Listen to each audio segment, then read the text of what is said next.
Hey everybody, here is my 31 days of tarot for day 17 through day 20. I'm cheating a little bit on day 17 just because I don't have a lot of time to record. But number 17 is draw, paint, or sketch your favorite tarot card and talk a little bit about this card while you're drawing.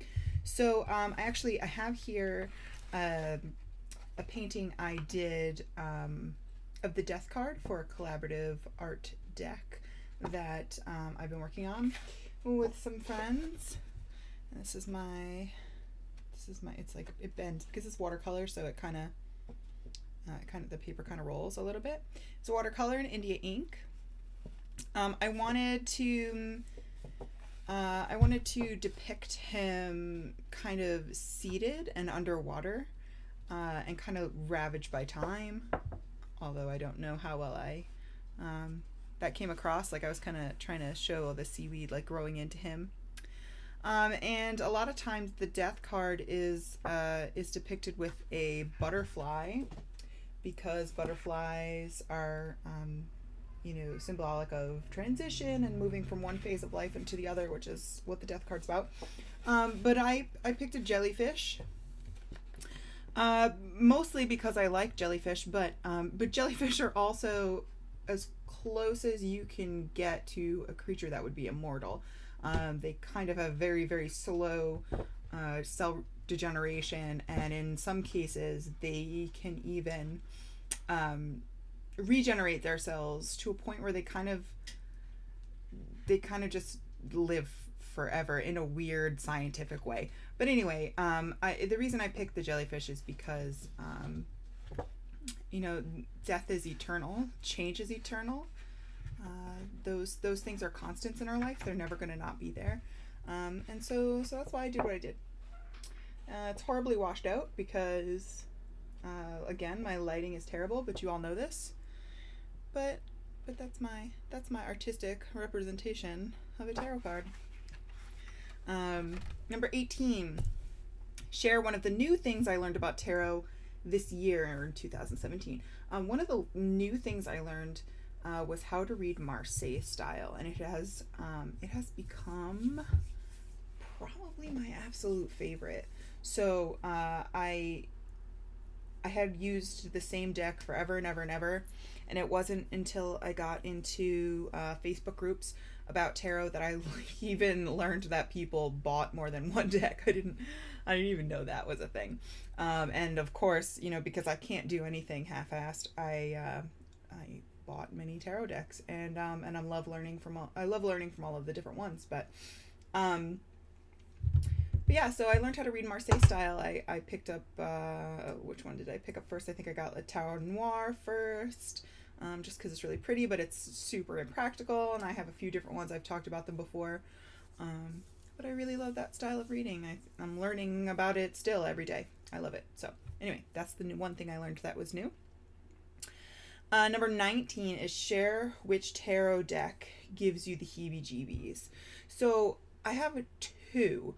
The first one I have owned twice and traded and or sold twice, because it's really cool looking, but it just kind of like, I don't know, gets me out. It makes me feel weird. And that's the Deviant Moon tarot deck. It's beautiful, and I'll probably get it again because I kind of like the fact that it gives me the weirdos. But I had to get rid of it twice because I'm not in a spot where I can work, and I have plenty of decks that I could use for shadow work, whatever you want to call it. But so that one I got passed on. The other one, which I do still work with, is the Marielle Tarot. Actually, it's kind of right here on my desk. It doesn't necessarily give me the heebie-jeebies so much as it really is a very singular experience to work with. The images are so deep and raw, for lack of a better term, that they kind of cut you a little bit to the core. So they're really pretty to look at. It's not that they're frightening in any way, but when you get deeper into the images and you really kind of dissect all the symbolism that was used, they're very they're really striking, and that's the Two of Cups. They're very deep, and it's kind of like a huge rabbit hole. So I want to say this one, it doesn't frighten me. It does frighten me in the fact that it shows me a lot more than I ever expect to see. So I guess in that sense, it does. But it doesn't, it's not scare me that I don't want to work with it. Focus. Yeah, that's about as good as you're going to get. Sorry, guys. But yeah, that's one of them. And I work with this deck a lot. I know nothing about it, but I work with it all the time. So I hope to learn a lot about it, because it is beautiful, striking, just amazing image. I'm trying to find a couple more that I can show you that really, this, the Magician, just amazing. Oh, so that was number 19. Number 20 is share one tarot myth you used to believe, and why you stopped believing it. Tarot myths. I know there's lots of them out there. I don't think I believed in any of them, because when I started learning tarot, I didn't know anybody else that knew anything about tarot. And there wasn't the internet, so I couldn't look these things up. So yeah, I don't think I have any myths.